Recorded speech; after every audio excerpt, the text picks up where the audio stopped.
জুলাই বিপ্লব পরবর্তী সময়ে সবচাইতে বড় হিট বা হামলার ঘটনা এটি। কিন্তু আততায়ী হিসেবে যার নাম ও চেহারা বেরিয়ে এসেছে তাকে ঘিরে উঠে আসছে একের পর এক লোমহর্ষক তথ্য।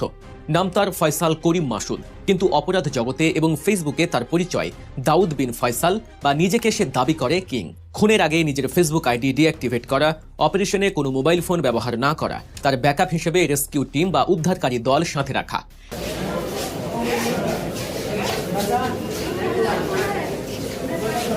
এখন আজকে পুলিশ কমিশনার বলছে যে হত্যাকারীকে শনাক্ত করা হয়েছে জামাত শিবিরের লোক। এখন আমি বলি এটা তো বিএনপির কোনো নেতার স্টেটমেন্ট না। 1-1.5 ঘন্টার মধ্যে ফেসবুকে দিয়ে দিলেন, তারপরে কি ঠাকুর ঘরে কেড়ে আমি কলা খাইনির মতো অবস্থা না?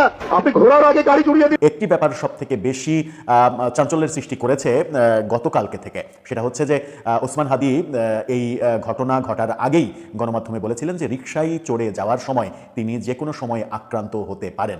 যদি এরকম মনেই করে থাকেন তিনি, তাহলে কেন আইনশৃঙ্খলা বাহিনীকে আগে থেকে বলে রাখেননি, কেন তিনি সাবধানে চলাচল করেননি?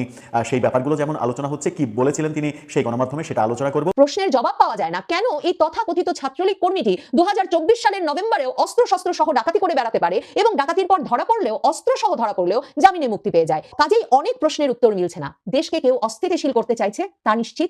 আশঙ্কার শতভাগ কারণ আছে যে ওসমান হাদিকে দিয়ে যে টার্গেট কিলিং প্রচেষ্টার শুরু হলো সেটা ওসমান হাদিকে দিয়েই হয়তো শেষ হবে। আসসালামু আলাইকুম প্রিয় দর্শক, নতুন একটা নিউজে সবাইকে স্বাগতম। প্রিয় দর্শক, ভিডিও শুরুতেই অনেকগুলো ভিডিওর অংশ বিশেষ আপনারা ইতিমধ্যে দেখেছেন। দেখেই বুঝতে পারছেন আজকের ভিডিওটি কতটুকু গুরুত্বপূর্ণ এবং আকর্ষণীয় হতে চলেছে। চলুন কথা না বাড়িয়ে একটা লাইক দিয়ে সম্পূর্ণ ভিডিও দেখে আসি। তার আগে বলবো, যারা এখনও চ্যানেলটি সাবস্ক্রাইব করেননি তারা সাবস্ক্রাইব করবেন, আর যারা সাবস্ক্রাইব করেছেন তাদেরকে ধন্যবাদ। ঢাকা 8 আসনে নির্বাচনের সম্ভাব্য প্রার্থী ওসমান হাদিকে যে একরকমের টার্গেট করে সুনির্দিষ্টভাবে লক্ষ্য স্থির করে তার উপর গুলি চালানো হয়েছে এবং তাকে হত্যা প্রচেষ্টা চালানো হয়েছে, অর্থাৎ একরকমের টার্গেট কিলিং প্রচেষ্টার শিকার হয়েছেন হাদি। সেটা হাদিকে বিজয়নগর বক্স কালভার্ট এলাকায় শুক্রবার একেবারে দিনে দুপুরে যখন মোটরসাইকেল থেকে গুলি করে চলে যাওয়া হয়, তারপর থেকেই আসলে বুঝতে কোনো অসুবিধা হচ্ছিল না এবং খুব স্বাভাবিকভাবে নির্বাচনের তফসিল ঘোষণার 24 ঘন্টার কম সময়ের মধ্যে যখন হাদির মতো আগস্টের আন্দোলনের পর থেকে সারা বাংলাদেশে পরিচিতি পাওয়া একজন প্রার্থীকে এভাবে গুলি করা হলো লক্ষ্য স্থির করে, তখন থেকেই সচেতন সকলেই বা পর্যবেক্ষকরা সকলেই কিংবা এমনকি সাধারণ মানুষ প্রশ্ন তুলছিলেন যে হাদি কি শেষ? হাদির পরে কে? মানে একরকম কি হাই প্রোফাইল প্রার্থী যাদেরকে দেশের মানুষ চেনে তাদেরকে লক্ষ্য স্থির করে করে এভাবে গুলি চালিয়ে হত্যা করে নির্বাচন বানচাল করা, নির্বাচন পিছিয়ে দেওয়া কিংবা সারা দেশকে অস্থিতিশীল করার একটা প্রচেষ্টা শুরু হলো কিনা হাদিকে লক্ষ্য করে গুলি চালানোর মাধ্যমে?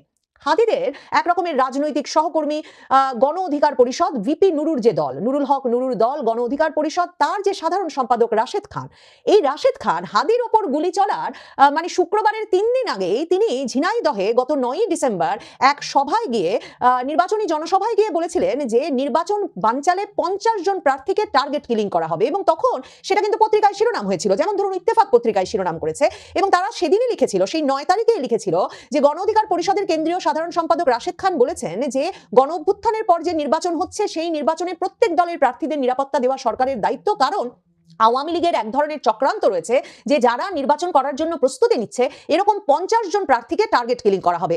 আমি এমন তথ্য পেয়েছি, মানে রাশেদ খান বলছেন তিনি এমন তথ্য পেয়েছেন, আরো তথ্য তিনি পেয়েছেন যে যারা প্রার্থী রয়েছেন তাদের গুপ্ত হত্যা করার প্ল্যান আওয়ামী লীগের রয়েছে, এভাবে নির্বাচন বানচালের চক্রান্ত তাদের রয়েছে। এই কথাগুলো যখন রাশেদ খানের কথার বরাত দিয়েই হাদি টার্গেট কিলিং এর একরকমের মানে কিলিং প্রচেষ্টার একরকমের সরাসরি শিকার হওয়ার পর থেকেই সামাজিক যোগাযোগ মাধ্যমে এই নিয়ে ব্যাপক আলোচনা চলছে যে সত্যি এরকম তালিকা করে হত্যা প্রচেষ্টা চালানো হচ্ছে কিনা, কারণ কোনোভাবেই কোনো সূত্র মতেই হাদির ঘটনাকে আসলে একটা একক বা বিচ্ছিন্ন ঘটনা হিসেবে ভাববার সুযোগ নাই, বিশেষভাবে তখন যখন এখন মানে শুক্রবারেই কিন্তু ফ্যাক্ট চেকিং একটা প্রতিষ্ঠান, আমি সেদিনই নাম জেনেছি, দ্য ডিসেন্ট, এবং যুক্তরাজ্য প্রবাসী আল জাজিরার সাংবাদিক জুলকারনাইন সাইর মিলে ফেসবুকে ঘোষণা দিলেন যে হাদিকে যারা হামলা করেছেন যে দুজন, তাদের সিসিটিভি ফুটেজ দেখে তারা বের করেছেন যে এই সিসিটিভি ফুটেজ যেই লোককে দেখা যাচ্ছে সেই লোকটি ইনকিলাব কালচারাল সেন্টারের সেন্টারের সিসিটিভি ফুটেজেও উপস্থিত এবং বিভিন্ন গণমাধ্যমে প্রকাশিত ফেসবুক, ইনস্টাগ্রামে তার অ্যাকাউন্ট এবং এসব বিবেচনা করে তারা চিহ্নিত করেছেন যে ওই ব্যক্তির নাম ফয়সাল করিম মাসুদ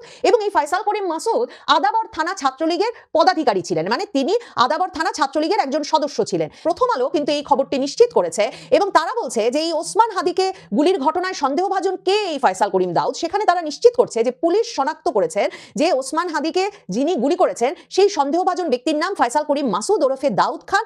প্রথম আলো খোঁজ নিয়ে জানতে পেরেছে ফয়সাল করিম নামের এই ব্যক্তি কার্যক্রম নিষিদ্ধ আওয়ামী লীগের ভাতৃপ্রতিম সংগঠন ছাত্রলীগ, যেটা কিনা নিষিদ্ধ, সেই নিষিদ্ধ ছাত্রলীগের রাজনীতির সঙ্গে জড়িত ছিলেন। 2019 সালের 11 মে ঘোষিত কেন্দ্রীয় ছাত্রলীগের পূর্ণাঙ্গ কমিটিতেও তিনি সদস্য হয়েছিলেন। এখন প্রথম আলো তার মানে পুলিশও একেই প্রধান হামলাকারী বলে মনে করছে। স্বরাষ্ট্র উপদেষ্টার তরফে এখনই এরই মধ্যে অর্ধ কোটি টাকা 50 লক্ষ টাকা পুরস্কার ঘোষণা করা হয়েছে যিনি এই ফয়সাল করিম মাসুদ বা দাউদ খানকে ধরিয়ে দিতে পারবেন তার জন্য। কিন্তু এই যে ছাত্রলীগ করা ব্যক্তি, শুক্রবার দিনে ইনকিলাব মঞ্চের নেতা কর্মীরা, সমর্থকেরা, হাদির যারা জনসংযোগে একেবারে ঘনিষ্ঠভাবে কাজ করছিলেন, তারা সিসিটিভি ফুটেজ দেখে চিহ্নিত করে বলেন যে এই ব্যক্তিরা হাদির সঙ্গে মিলে, তাদের দলের সঙ্গে মিলে ঘনিষ্ঠভাবে নির্বাচনী প্রচারণায় গত কয়েক সপ্তাহ ধরে কাজ করছিলেন। তার মানে ছাত্রলীগের পদাধিকারী একজন, যাকে কিনা ফ্যাক্ট চেকিং প্রতিষ্ঠান জুলকারনাইন সাইড হামলার কয়েক ঘন্টার মধ্যে চিহ্নিত করতে পারলেন ছাত্রলীগের আদাবর থানার পদাধিকারী এবং এখন প্রথম আলো বলছে কেন্দ্রীয় কমিটিতেও থাকা একজন সদস্য হিসেবে, তাকে কিনা ইনকিলাব মঞ্চের কোনো নেতা কর্মী কিংবা ওসমান হাদির মতো একজন নেতা শনাক্ত করতে পারেন নাই এবং এই ব্যক্তি, এই সাবেক ছাত্রলীগ নেতা, কয়েক সপ্তাহ ধরে হাদির সঙ্গে কাজ করছিলেন। কাজে এখন একটা পক্ষ প্রশ্ন তুলছেন যে এটা তো গুপ্ত রাজনীতির কৌশল, কাজে বুঝতে বাকি থাকে না এই ফয়সাল করিম মাসুদ আসলে ছাত্রলীগের মধ্যে থাকা কোন রাজনীতির অনুসারী ছিলেন। কিন্তু কৌতূহলোদ্দীপক ব্যাপার হচ্ছে যে এখন ছাত্র শিবির নেতা কেন্দ্রীয় সেক্রেটারি নুরুল ইসলাম সাদ্দাম নোয়াখালীর এক জনসভায় দাঁড়িয়ে শনিবার দিন উল্টো বলেছেন যে গুপ্ত বাহিনীর হামলার শিকার হয়েছেন ওসমান হাদি। মানে ছাত্র শিবিরই এখন বলছেন যে একটা গুপ্ত বাহিনী ওসমান হাদিকে হামলা করেছেন। এখন তাহলে তারা ছাত্র শিবির কাদেরকে গুপ্ত বাহিনী হিসেবে চিহ্নিত করে সে প্রশ্নটা করতেই হয়। কিন্তু যুক্তিসঙ্গত যে প্রশ্ন উঠে এসেছে এই প্রসঙ্গে প্রথম আলো তুলেছে এবং আমার দেশ পত্রিকাও এই খবরটি করছে যে কিভাবে পিস্তল সহ ধরা পড়ার পরেও এই ফয়সাল করিম মাসুদ, যাকে কিনা ছাত্রলীগ নেতা হিসেবে এখন চিহ্নিত করা হচ্ছে, তিনি 2024 সালের নভেম্বরে আদাবরের এক স্কুলে অস্ত্র শস্ত্র সহ ঢুকে 17 লাখ টাকা লুট এবং ডাকাতির চেষ্টা করেছিলেন এবং সে মামলায় প্রধান আসামি হিসেবে ফয়সাল করিম তখন কিন্তু র্যাবের হাতে অস্ত্র সহ গ্রেফতার হয়েছিলেন। কিন্তু মাত্র মাসখানেক থাকবার পরেই নাকি গ্রেফতার, তিনি জামিনে ছাড়া পেয়ে যান এবং এখন আমার দেশ বলছে পিস্তল সহ গ্রেফতারের 1 মাস পরেই জামিন পান হাদিকে গুলি করা ফয়সাল। কাজেই সত্যিই তো এই ফয়সাল ছাত্রলীগ নেতারা যখন প্রাণ ভয়ে, মবের ভয়ে এবং পুলিশের ভয়ে, হামলা মামলার ভয়ে, মানে আগস্টের 5 তারিখ থেকে প্রাণ ভয়ে প্রাণ বাঁচাতে দিকবিদিক ছুটছেন, তখন কিনা ফয়সাল মহাল তবিয়তে যেই আদাবরে তিনি বরাবর ছাত্রলীগের রাজনীতি করে এসেছেন সেই আদাবরে অস্ত্রশস্ত্র নিয়ে প্রাইভেট অফিসে ঢুকে ডাকাতি আর লুটপাট করতে যাচ্ছেন, তারপর তাকে ধরে ফেলা হচ্ছে কিন্তু তিনি আবার 1 মাসের কম সময়ে জামিন পেয়ে যাচ্ছেন।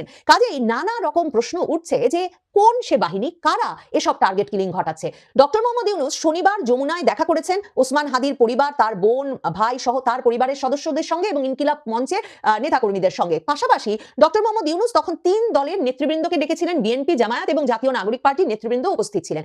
এই 3 দলকে তিনি অভ্যুত্থান বিরোধী শক্তির যে কোনো ষড়যন্ত্রের বিষয়ে ঐক্যবদ্ধ থাকার আহ্বান জানিয়ে এটা জানিয়েছেন যে তাদের কাছে এখন যে তথ্য আছে, মানে ওসমান হাদির ওপর এই হত্যার চেষ্টা হওয়ার আগে কোনো তথ্য পান নাই প্রধান উপদেষ্টা সহ স্বরাষ্ট্র মন্ত্রণালয় বা সরকার, কিন্তু এখন তাদের কাছে যে তথ্য আছে তাতে তারা জানতে পারছেন এই পুরো ঘটনা একটা গভীর ষড়যন্ত্রের ফসল এবং সেটা নির্বাচন বানচাল করার গভীর ষড়যন্ত্র।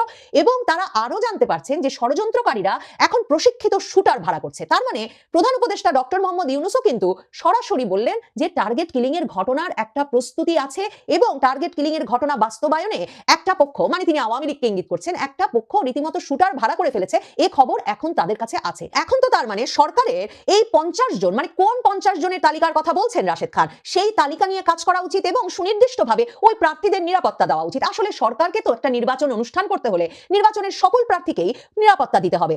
আমার দেশ পত্রিকা, মানে বাংলাদেশের শীর্ষস্থানীয় জামায়াতপন্থী পত্রিকা, যেটির একরকম ওই রাজনীতির বয়ান এবং ওই রাজনৈতিক শক্তিটির কাছে যেসব খবর আছে তারা কি করে বিভিন্ন খবর বিশ্লেষণ করছে সেটা বুঝতে যে পত্রিকাটি পাঠ অত্যন্ত গুরুত্বপূর্ণ। যেই পত্রিকার সম্পাদক মাহমুদুর রহমান শনিবার হাদির হাদির ওপর হামলার প্রতিবাদ সমাবেশে গিয়ে বলেছেন যে তিনি হাদি সুস্থ না হওয়া পর্যন্ত, অর্থাৎ সম্পাদক মাহমুদুর রহমান বলেছেন যে তিনি ওসমান হাদি সুস্থ হয়ে না ফেরা পর্যন্ত হাদির সকল অসমাপ্ত কাজ তিনি সমাপ্ত করার চেষ্টা চালিয়ে যাবেন। সেই মাহমুদুর রহমানের পত্রিকায় লেখা হচ্ছে যে কিলিং টার্গেটে জুলাই যোদ্ধারা হাদি সহ 3 জনের ওপর হামলার আগাম তথ্য নাকি সরকারকে জানানো হয়েছিল। তার মানে ডক্টর ইউনূস যে এখন বলছেন যে এখন তাদের কাছে তথ্য আছে, কথাটা তার মানে ঠিক নয়। আমার দেশ পত্রিকা লিখছে শরীফ ওসমান হাদি সহ শীর্ষস্থানীয় কয়েকজন জুলাই যোদ্ধার ওপর হত্যার উদ্দেশ্যে হামলা হতে পারে এমন স্পর্শকাতর গুরুত্বপূর্ণ তথ্য সরকারকে আগেই জানানো হয়েছিল, কিন্তু কোনো ব্যবস্থা নেওয়া হয়নি এমন অভিযোগ সংশ্লিষ্টদের।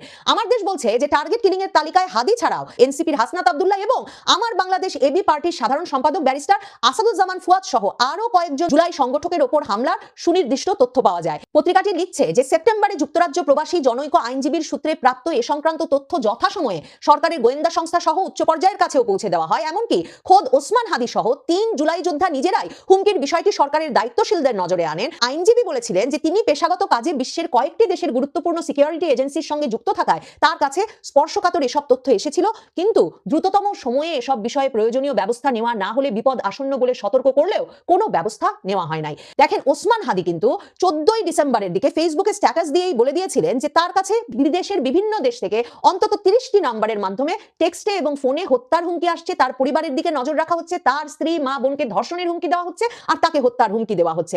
অথচ সরকার যেমন ওসমান হাদির বিশেষ কোনো নিরাপত্তার ব্যবস্থা করেন নাই, তেমনি ব্যারিস্টার ফুয়াদ কিংবা হাসনাত আব্দুল্লাহর জন্যও কিন্তু বিশেষ নিরাপত্তার ব্যবস্থা হয় নাই। প্রধান উপদেষ্টা ওসমান হাদির ওপর হামলার ঘটনার পর শুক্রবারে নির্দেশনা দিয়েছেন বিশেষভাবে জুলাই আন্দোলনের সঙ্গে জড়িত ছাত্র নেতাদের, তরুণ নেতাদের যাতে নিরাপত্তার ব্যবস্থা করা হয়। আর স্বরাষ্ট্র উপদেষ্টা শনিবার ঘোষণা দিয়েছেন যে নির্বাচনে যারা প্রার্থী হচ্ছেন তারা যদি চান তাদেরকে অস্ত্রের লাইসেন্স দেওয়া হবে। এভাবে নিরাপত্তার ব্যবস্থা করার কথা বলছে সরকার, কিন্তু সরকার এই টার্গেট কিলিং থেকে নির্বাচনের প্রার্থীদেরকে নিরাপদ করতে কি করছে সেটা যেমন জানা যায় না, তেমনি প্রধান উপদেষ্টা যে আপনাদেরকে ঐক্যবদ্ধ থাকতে হবে, বিএনপি জামাত এনসিপিকে এই কথা বললেন এবং বলে জানিয়ে দিলেন যে ষড়যন্ত্রকারীরা প্রশিক্ষিত শুটার নিয়োগ করেছে, সেটা ঠেকাতে কি ব্যবস্থা নেওয়া হবে এবং 3 দলের ঐক্যের মাধ্যমে কি করে প্রশিক্ষিত শুটারের হাত থেকে টার্গেট কিলিং পরিকল্পনা থেকে বাঁচা যাবে, সেই প্রশ্নেরও কোনো জবাব মেলে না। জবাব মেলে না যে প্রধান উপদেষ্টা জাতীয় নাগরিক পার্টি রাশেদ খান এরা ঢালাওভাবে আওয়ামী লীগকে দোষারোপ করতে চাইছেন বটে, কিন্তু ছাত্রলীগের যেই কর্মীটি ওসমান হাদির সঙ্গে মিলে তার নির্বাচনী প্রচারণায় জড়িত হয়ে পড়েছিলেন, তিনি এত বহাল তবিয়তে নিরাপদে কি করে ঘুরছিলেন? কেউ কেন তাকে চিহ্নিত করে পুলিশের হাতে সোপর্দ করলো না? ওসমান হাদি কেন তার সঙ্গে ঘনিষ্ঠভাবে নির্বাচনের প্রচার কাজ চালিয়ে যেতে রাজি হলেন? প্রশ্নের জবাব পাওয়া যায় না। কেন এই তথাকথিত ছাত্রলীগ কর্মীটি 2024 সালের নভেম্বরেও অস্ত্র শস্ত্র সহ ডাকাতি করে বেড়াতে পারে এবং ডাকাতির পর ধরা পড়লেও, অস্ত্র সহ ধরা পড়লেও জামিনে মুক্তি পেয়ে যায়? কাজেই অনেক প্রশ্নের উত্তর মিলছে না। দেশকে কেউ অস্থিতিশীল করতে চাইছে তা নিশ্চিত।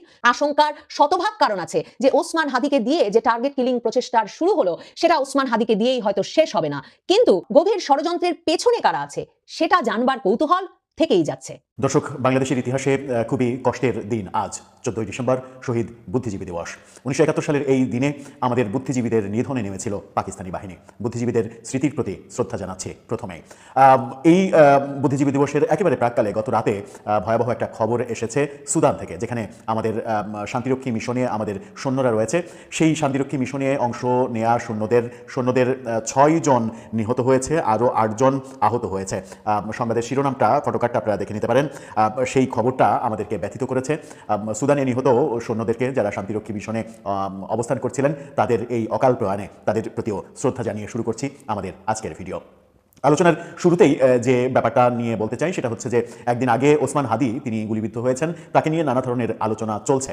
তাকে নিয়ে যখন নানা ধরনের আলোচনা চলছে তখন একটি ব্যাপার সব থেকে বেশি চাঞ্চল্যের সৃষ্টি করেছে গতকালকে থেকে। সেটা হচ্ছে যে ওসমান হাদি এই ঘটনা ঘটার আগেই গণমাধ্যমে বলেছিলেন যে রিকশায় চড়ে যাওয়ার সময় তিনি যে কোনো সময় আক্রান্ত হতে পারেন।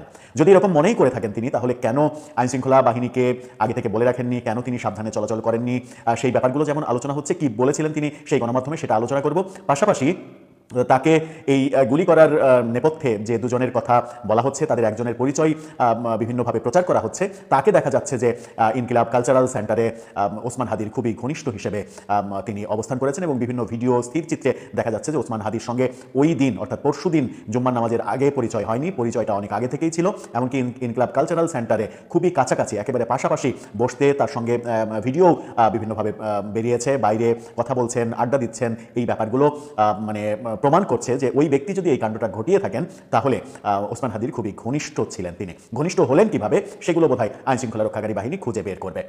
আমরা আলোচনা করব সেটা হচ্ছে ওসমান হাদি গণমাধ্যমে কি বলেছিলেন, রিকশায় চড়ে যাওয়ার সময় আক্রমণের শিকার হতে পারেন, এই ব্যাপারে তার ভাষ্যটা কি ছিল। চলুন একটু জেনে দেখি এই ভিডিওতে।